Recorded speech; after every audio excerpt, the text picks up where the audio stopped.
Saímos, ganhamos o mundo e deixamos que a casa fosse um lugar de passagem, um caminho entre estar e fazer, um eterno entre. É fora que se valoriza, e só quem produz renda existe. Portanto, estar dentro é opressor e estar fora é libertador. Mas será mesmo? Por quê? De que liberdade estamos falando? Que tipo de troca estamos fazendo e a que custo? Para se produzir renda e capital, precisamos produzir vida. E produzindo vida, temos que cuidar dela, da roupa, da comida, das plantas, dos bichos, das crianças, de nós. Não há fora, senão há dentro. E é dentro que se produz memória, história, respeito e humanidade. É dentro que se constroem valores. Estar fora é libertador, mas estar dentro também deveria ser. O problema está no trabalho da casa, no que ela representa ou no valor que ela possui? A casa é chão, sedimentação, alicerce, segurança. Não é ponte, é ninho. Segundo Bachelard, em A Poética do Espaço, a casa é nosso canto do mundo. Ela é, como se diz frequentemente, nosso primeiro universo. É um verdadeiro cosmos, um cosmos em toda a acepção do termo. Ensinamos os valores da vida e das coisas que nela habitam vivendo, e é na casa que a vida se faz. Você acha legal ter cozinha, panelas, vassouras e avental em casa? Não fica preocupada delas quererem ficar brincando só de casinha? Não acha opressor? Eu acharia opressor se fossem meninos e se não deixassem eles brincarem de casinha.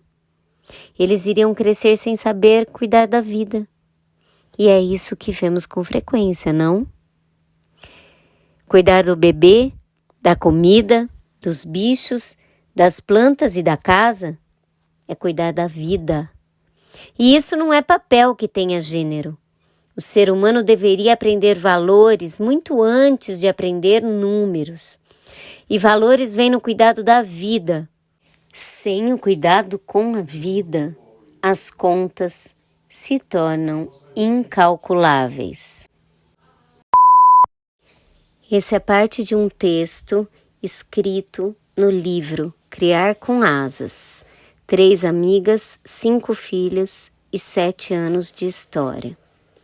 O texto é de 2 de abril de 2019, escrito por Patti Juliani, chamado Nós e a Casa.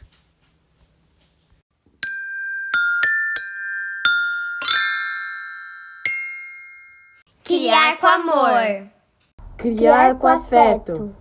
Criar com alegria. Criar com asas.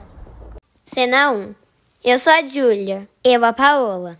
E nossa mãe é a Patti Juliani do Criar com Asas. Cena 2. Eu sou a Constância. E eu sou o Bernardo. E nossa mãe é Dedé Lovitch do Criar com Asas. Cena 3. Oi, eu sou Valentina e eu sou filha da Rita do Criar com Asas. Episódio 48, 2022, ano de expulsão e atravessamentos. Bloco 1, de dentro para fora.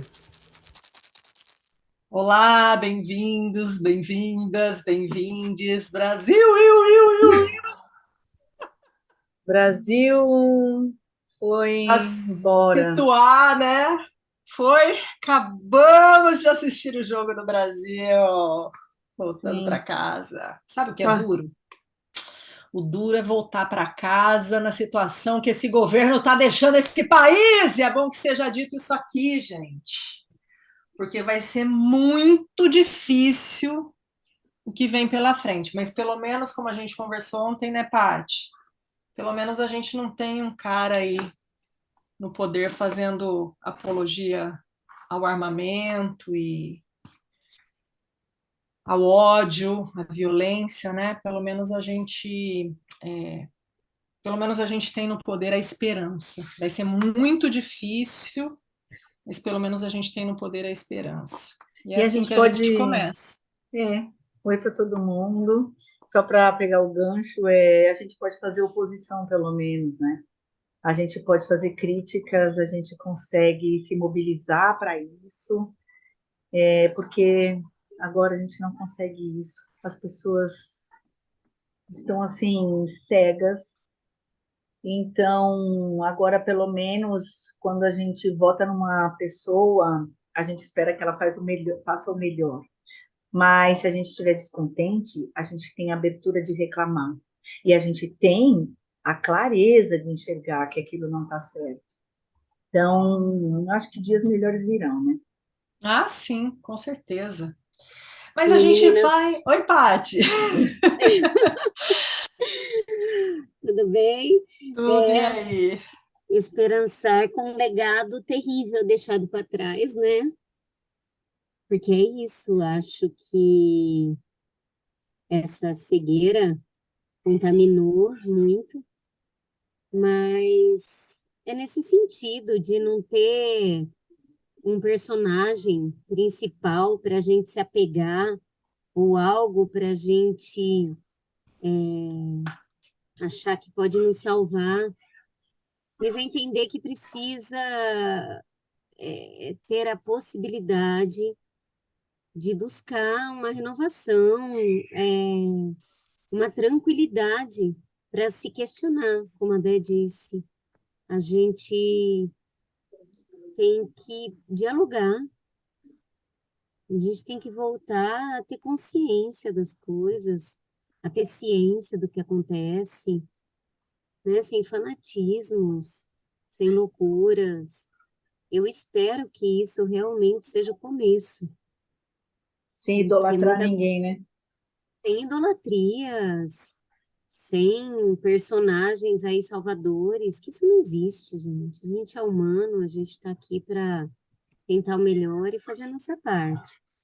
Então, sim, a gente fica angustiado ainda, muito, com tudo, mas estamos tentando fazer a nossa parte, né? A nossa parte é essa, é acreditar e seguir tentando mudar e cobrando e, e seguindo o que acreditamos. E é isso. E aí é bonito, né, vir dessa maneira, porque o nosso episódio de hoje, é um episódio de encerramento desse ano aqui no podcast, né? A gente só vai voltar na segunda quinzena de janeiro, então a gente quer trazer um pouco do que foi, né, esse ano para a gente e deixar aqui também um pouco de como a gente se posiciona a partir daqui. E nada melhor do que falar, do que, né, para exemplificar o que foi para a gente esse ano, do que o nosso livro, né? Para quem está vendo a gente no YouTube, está aqui nosso livro. Foi lançado, foi um ano de expulsão, no sentido mais lindo, né, do nosso parto. Colocamos o nosso livro no mundo, literalmente. E um livro que muita gente me pergunta, nossa, mas quanto tempo vocês demoraram? Tá? São 7 anos de história, né? O nome do livro tem isso. E foi um processo que, depois dos 7 anos, a gente entrou no processo durante a pandemia, né, para colocar esse livro, né, no mundo. Mas o que é mais bonito dele é que ele é um livro de histórias e a gente é muito comprometida com as histórias reais. E essas histórias, elas, cada vez que a gente volta para ele, a gente percebe como a nossa luta continua, né? É uma luta que segue com novos fatos, mas a Dé sempre traz uma coisa que eu demorei, sabe, Dé, para entender isso da maneira como você colocava com tanta certeza. Que assim, essas lutas não têm passo atrás. Eu sempre achava assim, caramba, gente, a gente dá 2 passos à frente e um atrás. E você me fez entender o poder desse, que não existe passo atrás. Então, olhando, né, um pouquinho assim para as nossas histórias aqui, a gente pode falar sobre como as nossas lutas, né, pelo respeito à infância, pelo respeito à mulher, por essa construção de vínculo diário, né? A gente tem falado muito sobre essa nossa nova fase que a gente vive com os nossos filhos, já de colher frutos disso, mas que a gente tem que celebrar porque a gente olha para trás, a gente sabe o quão suado foi isso. Não é uma coisa que veio de, que sorte, né? É uma coisa que veio ali de uma construção. Então, quando vou falar de mim agora e depois vou jogar para vocês, quando eu olho para esse livro, quando eu pego e eu folheio e eu releio, eu vejo aqui a importância da gente ter história, da gente ter a nossa história e da gente olhar para ela. E eu acho que isso aqui é um grande legado, a Paty sempre falou isso, né? A gente iniciou com a ideia de transformar os nossos textos do blog num livro, pensando num legado para os nossos filhos, porque é importante a gente olhar. E quando a gente olha, a gente identifica muita coisa que está presente hoje, de onde vem isso, né? Então, para mim, com tantas dificuldades que a gente teve, esse livro ele é um marco muito importante, que representa muito, assim. Queria ouvir vocês. Eu acho que tem muitas coisas, né, no livro que tem reflexo até hoje. Até hoje, algumas coisas que são retratadas aí acontecem, algumas se resolveram, algumas se complicaram, algumas se modificaram. Mas essas nossas histórias, com os nossos filhos, do nosso dia a dia, das coisas que nos impactaram, né, durante esses anos, os fatos que a gente trouxe, né, os fatos reais que a gente trouxe no livro e a gente trouxe o nosso olhar em cima desses fatos, que eu acho que é o mais bonito. Esse ano em especial, eu achei um ano bem difícil, bem pesado para todos, porque foi o ano do retorno à vida e externa, né? A gente vai saindo de casa, indo para fora. Mesmo aquelas pessoas que não ficaram em casa, que tiveram que trabalhar, elas também sentiram essa diferença, porque elas estão se deparando com ruas lotadas, com trânsito, com comércio, com tudo funcionando, coisa que as pessoas que precisavam sair, elas saíam numa rua vazia, né? Encontravam poucas pessoas. Então, foi um ano, está sendo um ano muito difícil. Muitas coisas aconteceram no mundo, aqui no nosso país. Eu acho que o período da eleição foi assim um período muito marcante na vida de todos nós, das nossas crianças também, porque a gente viu discussões políticas acontecendo em escolas. E não é em escolas no ensino médio, nas universidades, não. Na escola de ensino básico. Odé, só pontuar, quando a gente fala em discussões políticas, deveria ser uma coisa positiva, né?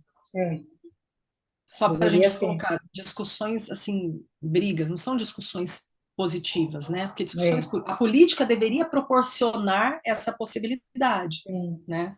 sim. A gente normalizou isso, discussões, não, coisas horríveis, né? É. Então, a discussão realmente foi bom você ter falado, porque a discussão de política, de políticas públicas, do que se entende de política, de ética, de moral, todas essas coisas que envolvem, né, o assunto da política, tudo isso foi transformado em brigas, né? E por lados assim não tem lado normal, não sei falar a palavra, não tem um lado que seja realmente ativo e consciente daquilo que está defendendo, né? É, são lados que nem sabem o que estão falando. Então, poxa, a gente vai entrar numa discussão agora saudável política, quando a gente não sabe alguma coisa, a gente pergunta, a gente escuta, a gente concorda, a gente discorda, mas esse ano foi muito, muito difícil. Essa volta à normalidade, que nunca mais vai ser normal, né? Mas essa volta, todo mundo muito fragilizado, só que a gente não está olhando para isso, a gente já falou sobre isso, e algumas relações já eram frágeis, ficaram piores, se não se quebraram, né? E, e é isso. Não vou me estender mais, vou deixar a Paty falar um pouco, senão a gente entra em algum assunto que ela não falou ainda. Foi difícil mesmo. Foi um ano duro. É, vocês trouxeram tudo, assim, com relação à questão política, as eleições, mais uma vez, e agora pior ainda do que da outra, eu acredito. A gente vivenciou momentos de muita agressividade, muita violência, e as crianças imersas nisso, né? O nosso olhar sempre traz isso, é sempre nesse lugar, e foi muito difícil.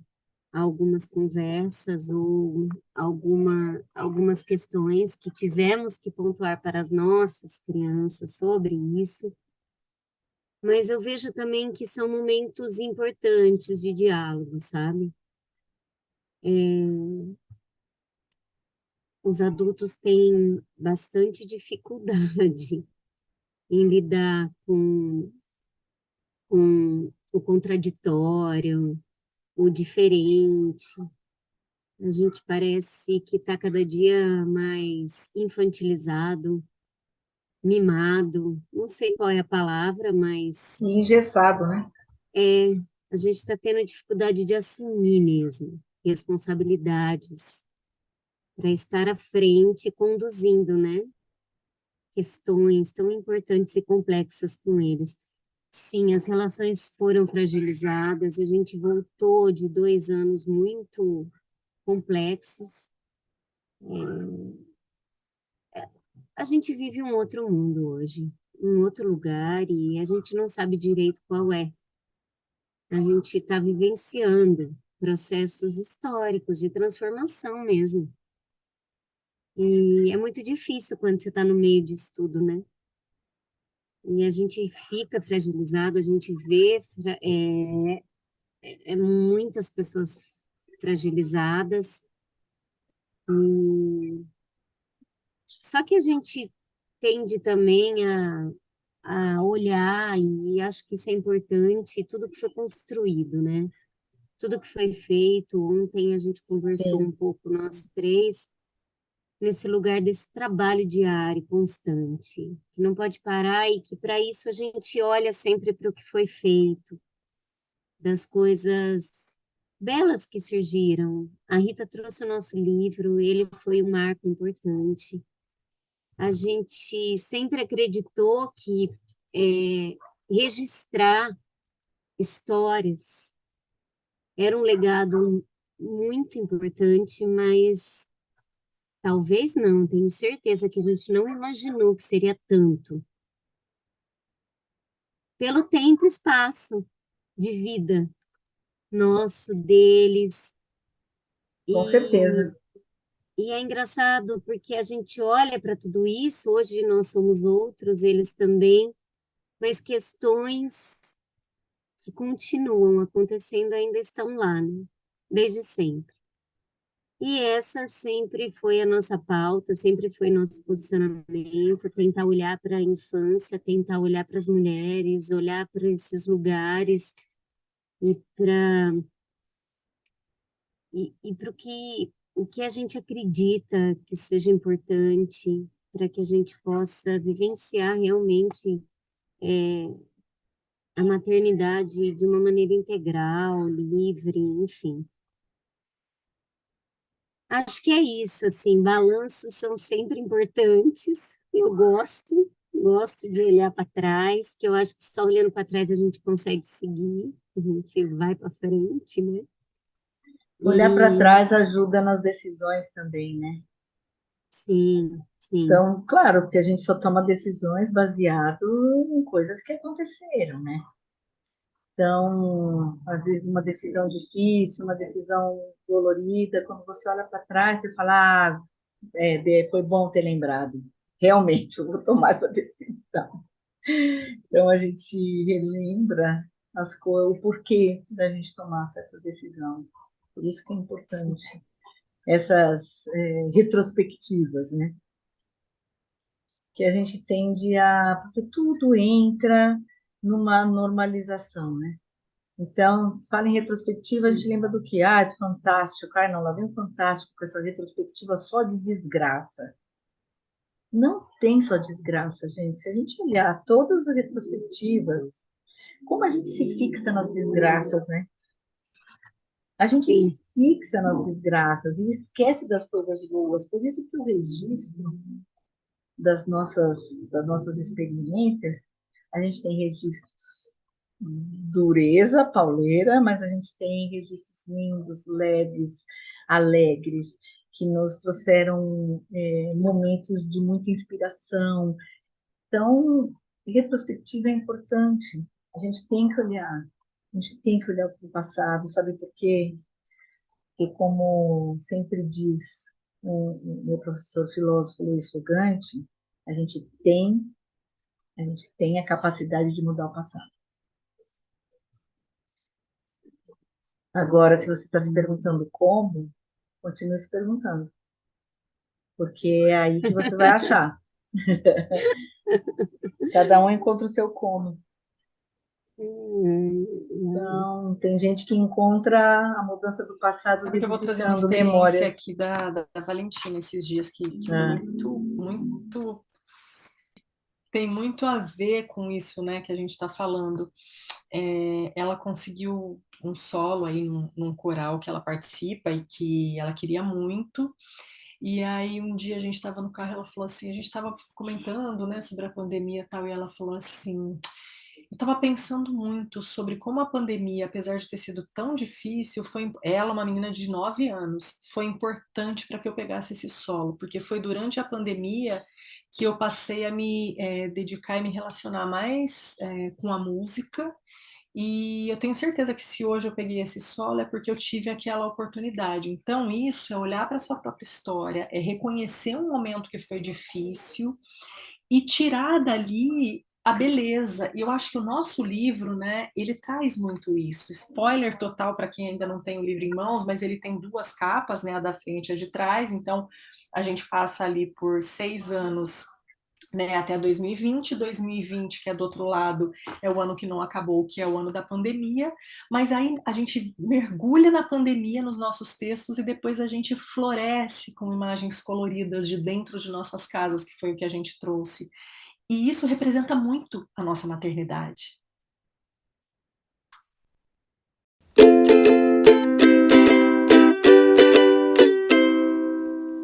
Hora do jabá. Se você gosta do nosso conteúdo, pense em nos apoiar com qualquer valor mensal e colabore com a mídia independente. Estamos no catarse.me/criarcomasas. Visite também nosso blog, criarcomasas.com. Também estamos no YouTube, Twitter, Instagram e Facebook. Segue a gente lá.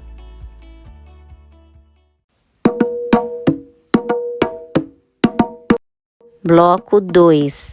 Para não esquecer.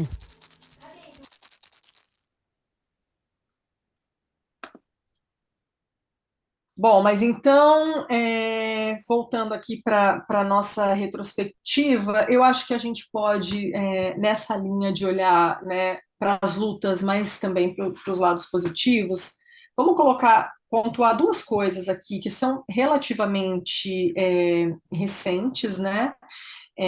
Na verdade, três. Uma delas é essa questão da alienação parental que veio com muita força. Acho que a gente não precisa se debruçar sobre ela. Para isso, a gente tem o nosso episódio anterior, que é importante que vocês ouçam, né? Que existe aí agora um movimento de mulheres no nosso Congresso para transformar isso. A Dea trouxe uma proposta lá que é super importante, que é da presença parental, tá? A Lei de Alienação Parental, Lei 12.318 de 2010, completou em 2022 12 anos de existência. Em tese, essa lei visa proteger o direito fundamental da criança ou do adolescente da convivência familiar saudável com seus genitores. No entanto, há um movimento de mulheres que tentam revogar essa lei por afirmarem que ela se volta contra as mães, principalmente quando elas denunciam uma violência doméstica. A representante do coletivo Mães nas Lutas, organização com mais de 200 mães vítimas da Lei de Alienação Parental, Juliana Castro, afirma que mais de 160% dessas mães perderam a guarda de seus filhos depois de denunciar violência sexual. Em razão disso, alguns profissionais da saúde criaram um manifesto pela revogação dessa lei, alegando que ela se baseia numa síndrome que não possui fundamentos científicos e que ela desencadeia decisões judiciais pautadas em avaliações técnicas de profissionais não qualificados para o exercício de suas funções. Inclusive a ONU, em artigo publicado no dia 4/11 de 2022, apelou ao governo do Brasil pedindo a revogação dessa lei, visto que ela pode levar à discriminação contra mulheres e meninas, particularmente em disputas nos tribunais de família sobre questões de custódia. Parte desse manifesto assim declara: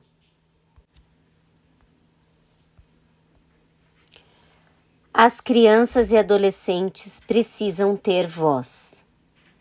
Gostaríamos de deixar claro que existe legislação com base no ECA, que prevê uma punição no caso em que um genitor impeça visitas ou convívio de outro genitor sem motivos. Sendo assim, declaramos que a criança deve ser ouvida. Não aceitamos o uso desse termo, síndrome da alienação parental.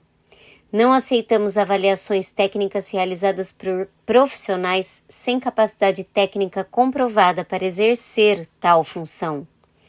Não compactuamos com formas de violência de gênero e contra menores, com busca e apreensão de uma criança.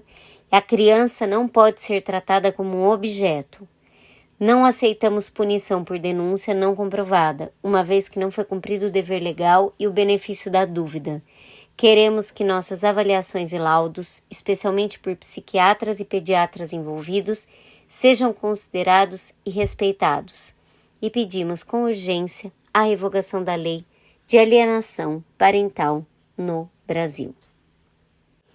Com relação a esse assunto, alienação parental, gravamos o episódio número 47, chamado Entre a Presença e a Alienação Parental. Você pode ouvir esse episódio no nosso podcast, Criar com Asas. O outro caso que a gente escolheu para trazer aqui é esse caso da Mahsa Amini, uma jovem morta em setembro, após ser presa supostamente por usar o véu de forma considerada inapropriada no Irã.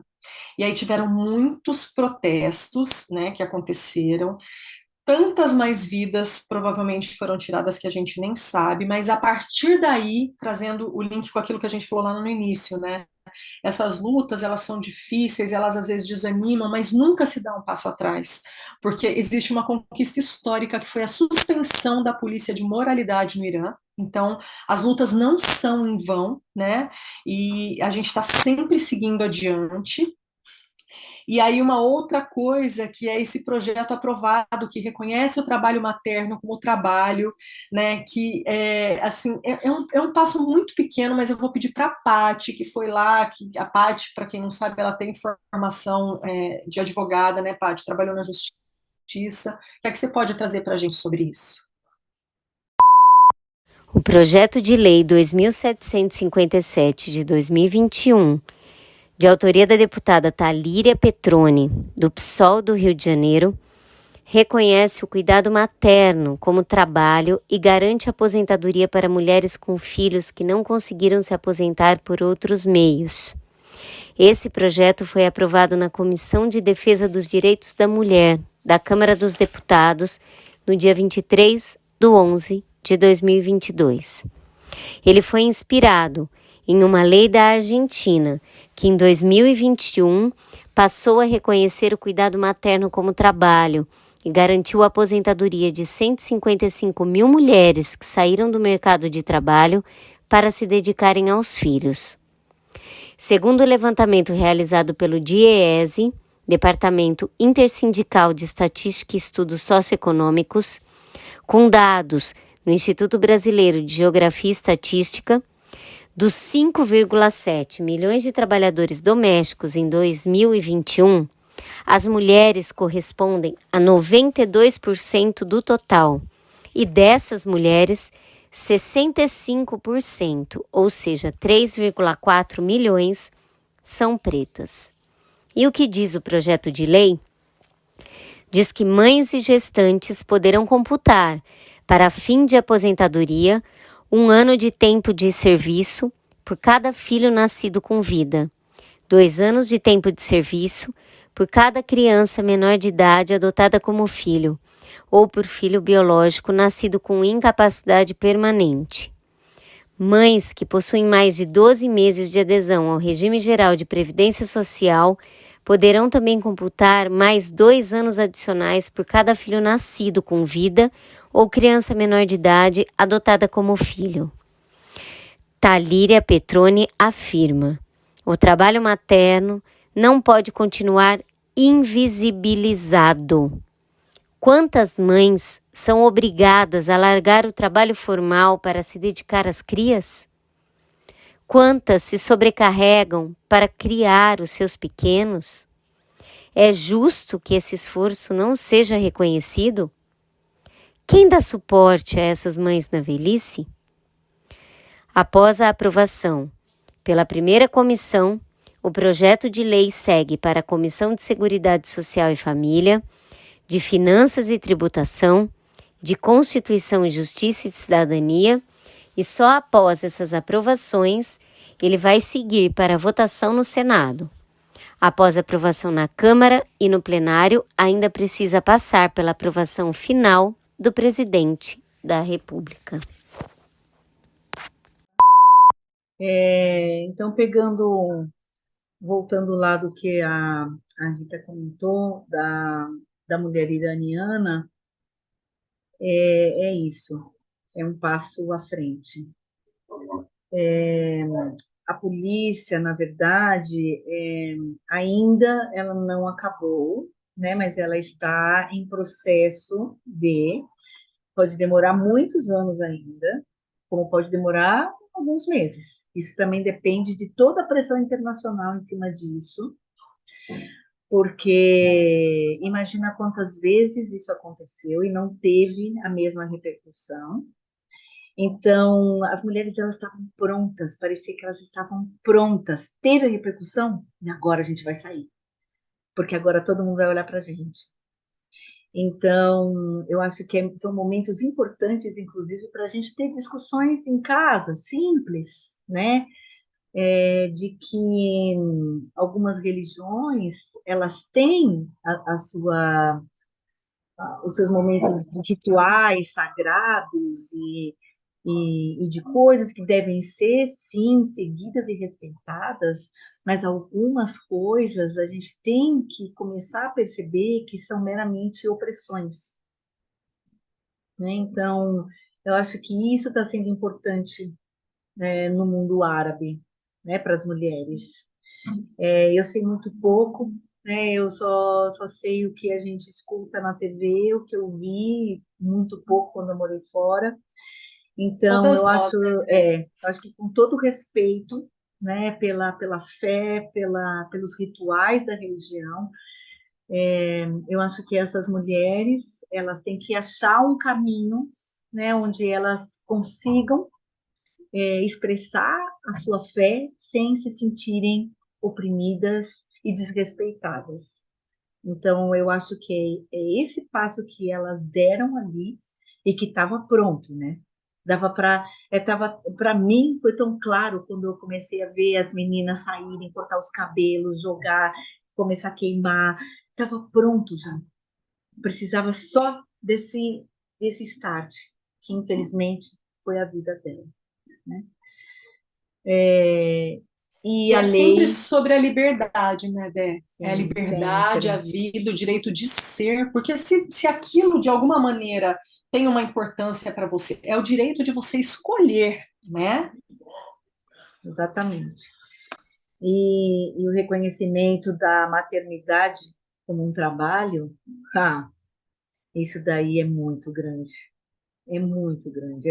bonito isso, porque quem tem ou quem teve uma mãe que se dedicou exclusivamente aos cuidados com os filhos, à casa, ao lar, sabe o quanto essa mulher merece esse reconhecimento.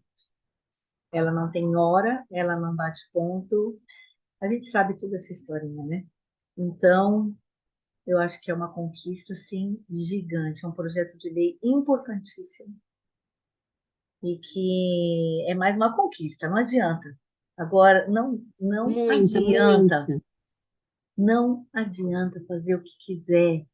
Pode pôr aí moralismo, pode trazer quem você quiser, falar não sei o quê, não vai voltar mais, né? Isso liberta essas mulheres também, né? Imagina quantas Pois mulheres é, ficam presas a situações de violência, situações porque não tem para onde correr, porque elas dedicaram ali aquele tempo, elas não têm por sim, onde começar a ter uma sim. independência financeira para se libertar, às vezes, de uma situação de violência. Então, isso é de uma importância que a gente não consegue mensurar. A importância que é isso para uma mulher que depende disso, né? E a gente já vê a grandiosidade disso. E é um investimento, na verdade, porque você dando esse suporte para essas mulheres, e você vai economizar muita coisa, muita, principalmente na área da saúde, né?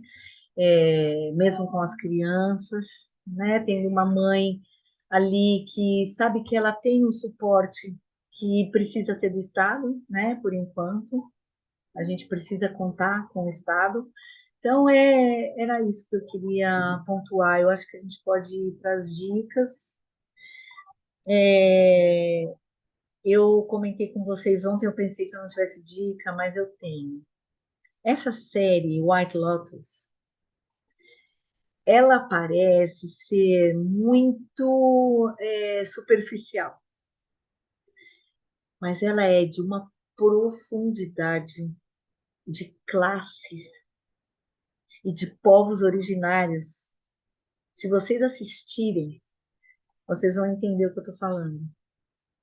Então, todas essas leis que a gente trouxe, né, que a Paty leu, essa do reconhecimento da maternidade, todas essas conquistas, elas só conseguem chegar aí para frente com a consciência de classe, a consciência de onde as pessoas estão.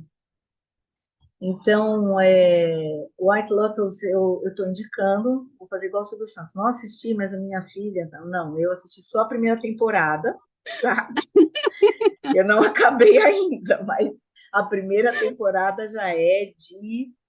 Nossa, Eu li muita coisa da segunda, viu? Deve ser bem boa. deve ser bem Eu boa. não E olha, comecei ainda. eles focam nas mulheres. Em todas as mulheres, de todas as idades, de todas as situações.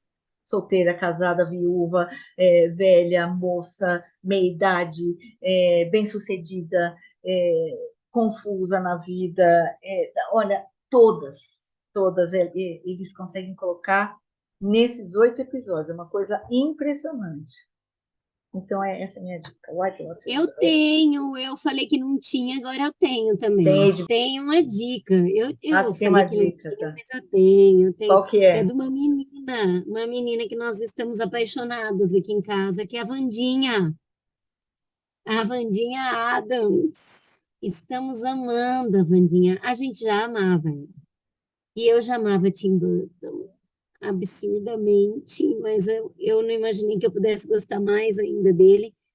E ela é aquela menina incrivelmente inteligente e sarcástica, mas ela trouxe uma frase que eu acho que resume um pouco isso que a gente estava falando sobre política, sobre essa consciência que a Dé trouxe agora de classes e tudo mais, que ela fala que quem esquece a história está condenado a repeti-la.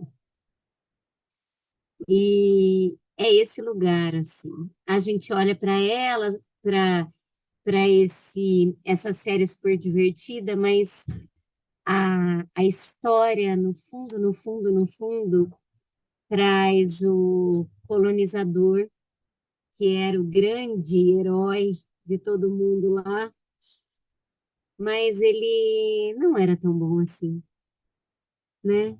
Como ele agia quando ele chegou naquela população. E ela questiona muito e ela incomoda, porque ela quer saber por que eles mantêm a mentira, se eles sabem da verdade. Ela é maravilhosa. Nós E é uma gostamos série também. linda, a gente estica as crianças.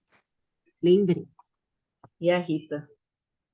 Então, eu preciso assistir Wandinha, preciso assistir White Lotus, mas nessa linha de história, né, para a gente não esquecer e não repetir, o filme Argentina 1935, eu venho na porrada, né? Argentina 1935. É muito bom. Aí, só para deixar as minhas duas amigas aqui morrendo de inveja, de raiva, porque não conseguiram ver ainda, mas que eu sei que vão ver logo. Vai lá. Bom, para Não vem com deixar vocês spoiler, hein? duas de cabeça quente aí, a quinta temporada do The Handmaid's Tale. Gente, eu não vou dar spoiler, mas eu posso dizer que essa temporada ela tem muito a ver com o processo meu. Primeiro porque ela traz tudo isso, né? Todas essas questões que a gente traz, e vocês sabem disso desde a primeira, mas essa quinta temporada, ela traz uma coisa para mim muito forte, que foi algo que eu mergulhei assim nesse processo eleitoral, que é você se deparar com a sua vulnerabilidade.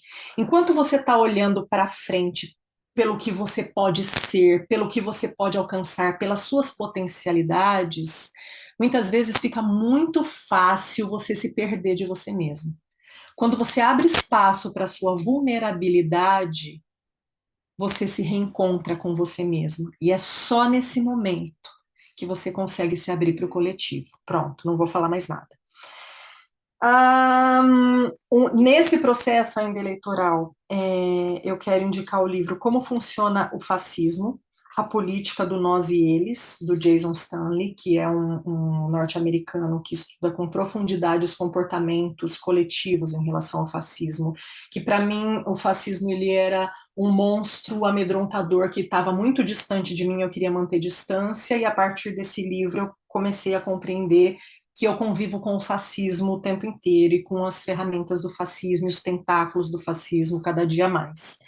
Só que ele é um livro que, por esse meu processo, eu precisei ler ele e eu fiz até uma metodologia. Então, eu lia ele de dia, porque ele trazia esse impulso para fazer alguma coisa, e ele me dava essa energia vital de ter que lidar com algo difícil. Acho que, de novo, essa coisa da vulnerabilidade. E à noite, no paralelo, eu estava lendo Um Coração Sem Medo, porque a compaixão é o segredo mais bem guardado da felicidade, do Thupten Jinpa, que ele me trouxe esse balanço, esse respiro. Então, era quando eu parava, e ele é budista, tá? Então, esse equilíbrio para mim foi muito importante. E aí, para encerrar, já que esse é o nosso último episódio do ano, eu vou trazer aqui meu lado todo poliana e vou trazer um livro que eu acho que é um livro que todo mundo deveria ler, que é o Pra Vida Toda Valer a Pena, da Ana Cláudia Quintana Arantes. esse livro. Acho que todos delas são incríveis, mas esse livro ele é tão importante, sabe? Porque eu acho que a gente encerra aqui olhando para o ano novo. Acho que o ritual da passagem de ano traz para todos nós, né, esse esperançar, e acho que a gente já falou aí no início desse processo político, de acreditar, né, na possibilidade de sermos livres e sermos nós mesmos. E ela traz esse olhar, sabe? A partir de agora, quem eu sou, com a minha história, para onde eu quero ir? Então, qual é o passo que eu posso dar a partir de onde eu estou nesse momento? Então é isso, minhas amigas. Eu queria agradecer a vocês, porque nesse ano tão difícil, tão intenso, tão belo ao mesmo tempo, a gente colocou um filho juntas no mundo. E foi tão importante esse processo para mim. Para nós também. Para nós também. Eu amo muito vocês. Eu também. Nós também. E vocês que nos acompanham aqui, né? Que bom ter vocês aqui. Sim. E comprem nosso livro. Sim, falem com a gente. Falem com a gente que a gente tem a segunda tiragem. Já temos a segunda tiragem, já temos aí, logo, se tudo der certo, teremos aí venda online. Quem conhece uma de nós, fala com uma de nós direto. Se não conhece, vai lá no e-mail criarcomasas@gmail.com, que a gente sempre vê os e-mails, a gente responde, tá? Pode mandar lá pra gente. Tá bom? Vamos então? Então é isso, dia 15 de janeiro, se tudo der certo, estamos de volta. Boas férias para todo mundo, boas celebrações de final de ano. Feliz Ano Novo! Feliz Ano Novo! Feliz Ano Novo! Tchau, gente! Tchau, beijo! Beijos!